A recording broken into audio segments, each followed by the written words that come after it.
Assalamualaikum warahmatullahi wabarakatuh. Kembali lagi di channel Kisah Warganet. Di video kali ini, saya akan menceritakan sebuah cerita yang saya dapatkan dari akun Twitternya @cerita_sisi_kanan. Cerita ini berjudul Separuh Nadi Vira. Seperti apa ceritanya? Tak usah lama-lama, kita ke ceritanya. Cerita ini berdasarkan kisah nyata, dengan tambahan dan pengurangan yang bertujuan untuk menyamarkan identitas korban, menjaga nama baik bersama, dan untuk keperluan hiburan tentunya. Kisah ini berawal dari DM seorang bernama Vira, nama samaran, yang curhat masalah pacarnya ke saya. Walaupun saya sudah menyarankan Vira untuk menikah, tetapi rupanya banyak hal yang menghalangi mereka. Saya akan bahas semua aspek yang menghalangi pernikahan Vira dan sang pacar. Jadi bukan hanya dari aspek metafisik saja, namun juga dari aspek zahir, ataupun sesuatu yang nyata, yang sebenarnya bisa kita ubah. Awal pacaran memang pacar Vira ini, sebut saja Danar, sering memegang-megang Vira hingga pada bagian yang sebenarnya tidak pantas untuk dijelajahi. Namun Vira tenang-tenang saja, karena memang janji si Danar adalah untuk menikahinya ini, menurut saya, sudah merupakan kesalahan pertama. Lalu Danar dan Vira ini sering sekali keluar untuk sekedar beli jajan, nonton, wisata, dan lain-lain, yang intinya tidak menghasilkan uang atau karya, malah merupakan pemborosan dan juga kesia-siaan. Dan ini menurut saya adalah kesalahan mereka yang kedua. Kalau mau nikah, ya seharusnya komitmen untuk menghemat dan menabung, bukannya malah melakukan serangkaian pemborosan seperti itu. Danar ini sering sekali melakukan percakapan yang tidak perlu, sampai gombal dan mengatakan bahwa Vira adalah separuh nadinya. Jelas ini sesuatu yang harus dihindari. Memang benar, dalam suatu hubungan sering menghibur pasangan dan sering bercanda akan membuat suasana jadi dingin. Namun tentunya harus ada juga sesi diskusi dan percakapan serius untuk lebih tahu bagaimana hubungan ke depannya, atau bahkan membahas karir antar satu dengan yang lain. Oke, dan kesalahan terakhir mereka adalah tidak mengkomunikasikan pada kedua belah pihak orang tua perihal hubungan mereka, sehingga kedua belah pihak orang tuanya hanya melihat mereka sebagai muda-mudi yang merajut kasih, namun tak memiliki visi dan masa depan. Nah, setelah kita membahas semua hal yang memang terlihat, kali ini kita akan membahas suatu hal yang tidak nampak. Melalui DM Twitter, Vira menghubungiku tanpa disuruh. Vira segera menceritakan semua keluh kesahnya perihal pacarnya pada saya. Mulai hal yang tampak sampai hal yang menurut sebagian orang tidak masuk akal. Mas, sebenarnya aku mau curhat. Kenapa ya? Kok akhir-akhir ini pacar aku selalu cuek sama aku? Kata Vira membuka percakapan di kolom DM Twitter. Aku pun segera menanggapi dan mengajak Vira untuk berdiskusi. Setelah diskusi masalah hal yang nyata, tiba-tiba omongan Vira mengarah pada hal gaib, yaitu gangguan yang dialami Vira ketika Vira dan Danar memutuskan untuk menikah. Kejadian bermula ketika Danar mengobrol bersama Vira soal pernikahan, dan saat ini juga Danar mengajak Vira untuk menikah. Awalnya Vira senang sekali, namun pada malam harinya Vira merasakan sesuatu yang aneh. Vira merasakan kakinya diraba oleh sesuatu. Awalnya Vira mengira itu adalah serangga, sehingga dia mengambil semprotan serangga dan menyemprotkan ke seluruh bagian kamar. Namun setelah Vira kembali ke kamar lagi untuk tidur, ia merasakan sesuatu meraba-raba dirinya. Namun sentuhan-sentuhan dari demit atau jin tersebut masih berupa sentuhan lembut. Namun hal ini rupanya mengganggu Vira, sehingga Vira mengganti celananya menjadi celana kain panjang. Setelah berganti celana kain dan melantunkan doa sebelum tidur, gangguan itu sudah tidak dirasakan lagi oleh Vira. Di sisi lain, Danar juga mengalami gangguan, yaitu seperti ada yang menepuk-nepuk punggungnya. Lalu pada malam-malam berikutnya, gangguan tersebut seakan hilang. Hari-hari pun dilalui oleh dua sejoli itu dengan bahagia, karena mereka pikir gangguan tersebut sudah hilang selamanya. Hari-hari pun berlalu. Pasangan ini pun janjian untuk keluar pada malam minggu. Keluar melihat pemandangan sambil berdiskusi masalah pernikahan. Nah, ketika mereka berdiskusi dan sampai pada bahasan tentang budget pernikahan, mereka tiba-tiba bertengkar hebat. Memang faktor tidak adanya uang lah yang membuat mereka adu mulut. Namun rupanya ada juga demit yang mengompori mereka untuk bertengkar. Dada mereka panas, mata mereka merah, nafas mereka berdengus, mirip bandeng yang sedang marah. Darah seperti mendidih dan memanaskan semua relung tubuh mereka. Pertengkaran mereka cukup hebat, dengan intonasi yang tinggi, membuat pemilik restoran terpaksa mengusir mereka berdua. Tapi ada satu untungnya, yaitu Danar tidak main fisik dan tahan dengan aksi provokasi yang dilakukan demit di dalam tubuhnya. Setelah kejadian bertengkar di restoran itu, mereka dengan mudahnya baikan lagi, karena memang mereka berdua sudah memegang komitmen untuk saling percaya, saling sayang, serta komitmen untuk melaju ke jenjang pernikahan. Tapi di sisi lain, kedua orang tua masing-masing sudah agak tidak simpatik satu sama lain, karena pertengkaran ini sudah tersebar di mana-mana, sehingga membuat malu kedua belah pihak keluarga. Syukurlah, waktu itu tidak ada yang merekam dan mengupload ke sosial media. Bisa-bisa jadi jejak digital, jadi ya muka mereka berdua sedikit terselamatkan. Waktu terus berotasi, mereka berdua kembali asik dengan kegiatan pacaran mereka. Dan kali ini Vira patut bersyukur, karena Danar diterima di salah satu perusahaan swasta sebagai pegawai dengan gaji lumayan, sehingga mereka tidak perlu bertengkar lagi soal biaya menikah. Namun tampaknya demit-demit pengganggu ini gak ikhlas bila mereka berdua menikah. Gangguan pun kembali muncul secara sporadis dan ekstrim. Gangguan sporadis dan ekstrim menghampiri kedua pasangan ini.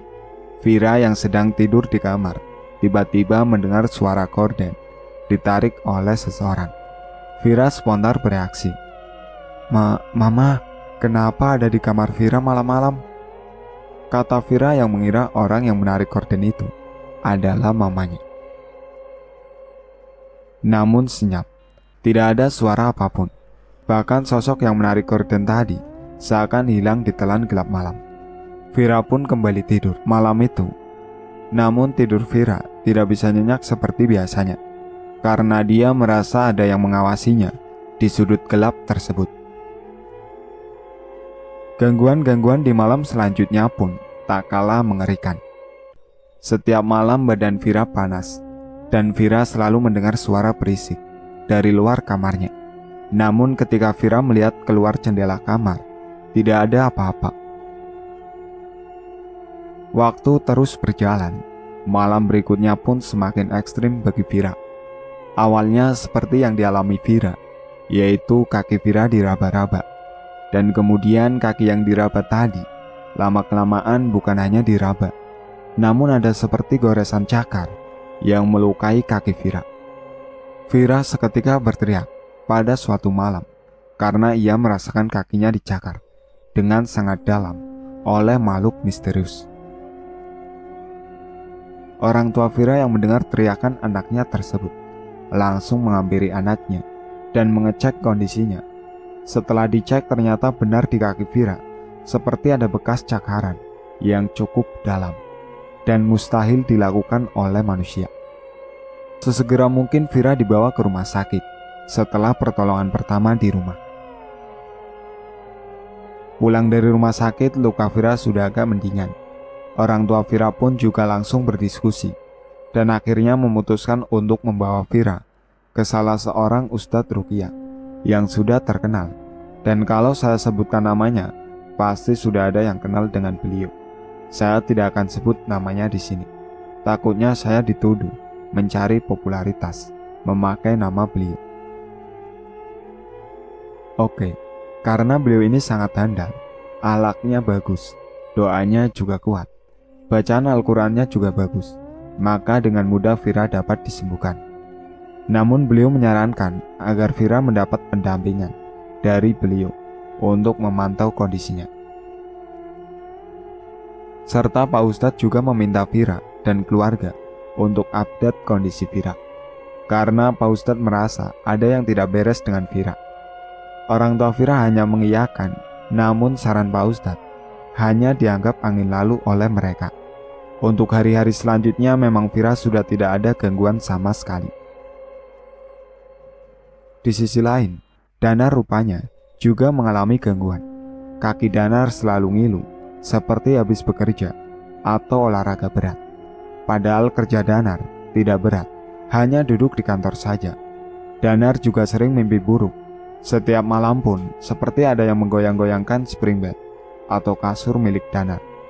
Sehingga Danar juga tak jarang susah tidur malam. Namun Danar memilih bungkam dan tidak menceritakan hal itu. Setelah itu Danar berangkat sendiri ke salah satu kiai terkenal di daerahnya. Setelah melewati proses ruqyah yang singkat dan mudah, Pak Kiai mengingatkan Danar bahwa ada sesuatu yang menghalangi pernikahan mereka. Namun bukan sihir, melainkan murni gangguan makhluk gaib. Pak Kiai mengingatkan Danar untuk banyak-banyak istighfar dan mengurangi bermaksiat. Ya memang baik dari Pak Ustadz dan Pak Kiai ini sangat tajam analisisnya, dan beliau-beliau ini tampak tidak kesusahan untuk menyembuhkan Vira maupun Danar.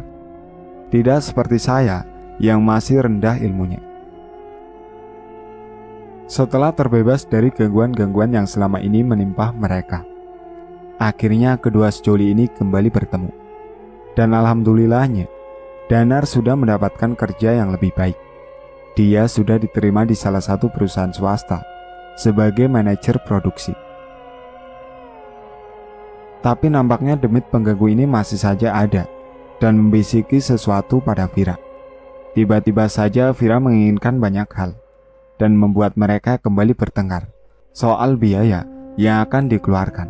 Karena Vira sangat menginginkan pernikahan mewah dengan budget di atas 3 miliar. Sementara Danar tidak punya uang segitu.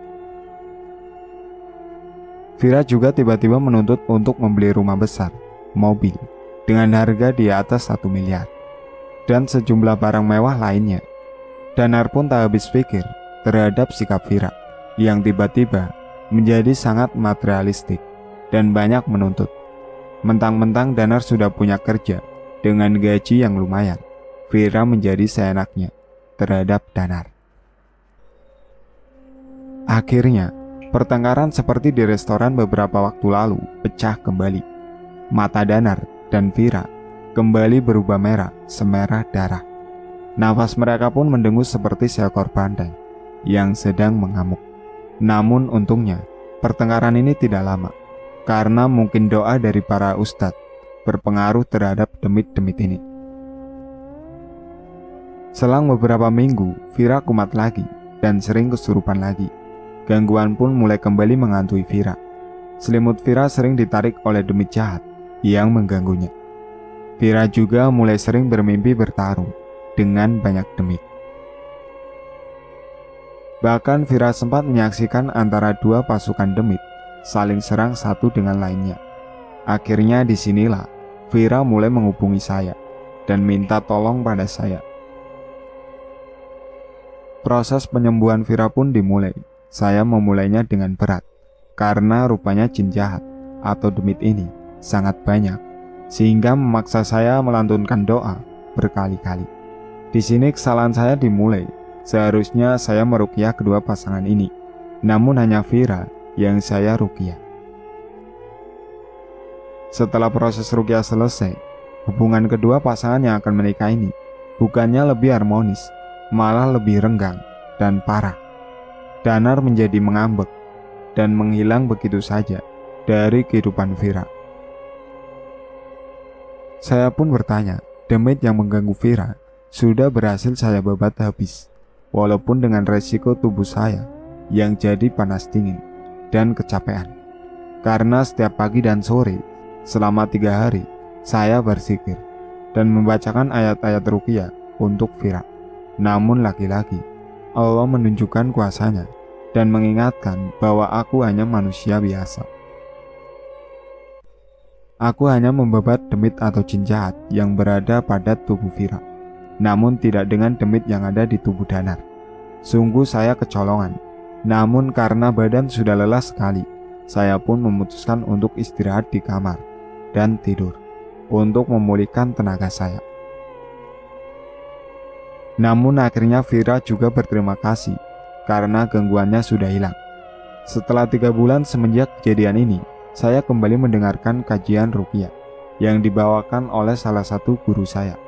Dan ternyata kasus Vira ini adalah kasus perang antara jin keturunan. Jin keturunan biasanya dibawa oleh kakek atau ayah atau leluhur terdahulu untuk melindungi anak cucunya. Atau ada perjanjian terlarang yang pernah dilakukan oleh sang leluhur, sehingga jin yang melakukan perjanjian tadi terus mendampingi anak cucunya, si pembuat perjanjian tadi. Dan masing-masing baik Vira maupun Danar punya jin keturunan. Dan jin keturunan dari masing-masing mereka tidak cocok antara satu dengan yang lain, sehingga saling serang. Pasukan jin milik Vira menyerang Danar, begitu pula sebaliknya. Jin mereka berdua cukup kuat dan jahat, ya bisa dikatakan raja jin. Masing-masing dari mereka punya pasukan dan sering terjadi saling serang antara satu dengan yang lain. Makanya mereka berdua juga sering mengalami gangguan ekstrim. Jin yang saya libas adalah seluruh jin keturunan milik Vira dan sebagian pasukan jin milik Danar. Sementara raja jin milik Danar tidak tersentuh oleh saya. Di sini sudah jelas kan bahwa saya juga manusia biasa dan punya keterbatasan. Karena hanya Allah lah pemilik segala kekuatan. Manusia hanya hamba yang terus memohon pertolongan Allah. Walaupun mereka berdua batal menikah, saya harap mereka berdua dapat mengambil hikmah atas kejadian ini. Itulah akhir ceritanya. Sekian dari saya. Wassalamualaikum warahmatullahi wabarakatuh.